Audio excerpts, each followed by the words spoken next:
بل د رمضان المبارک د مسائلونه هغه دا که یو ورور باندې بهوشي راشي، بیمار شي، آیا د دې دا روژه به صحیح وي که نه وي؟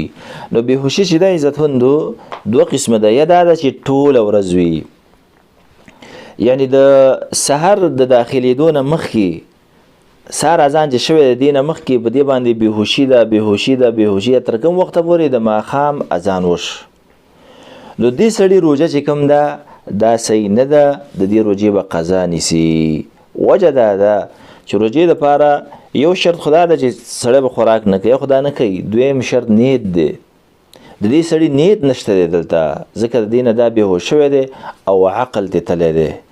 نو په دې وجه باندې یو خو نیت نشته او دویم دا ده چې عقل هم نشته. او روژهدار دپاره یو شرط دا د روژه چې فرضیږي انسان به عاقل وي، د دلته روژه په د باندې نشته، عقل کار نه کوي، یو لیونی یو د مجنون په حکم کې دی.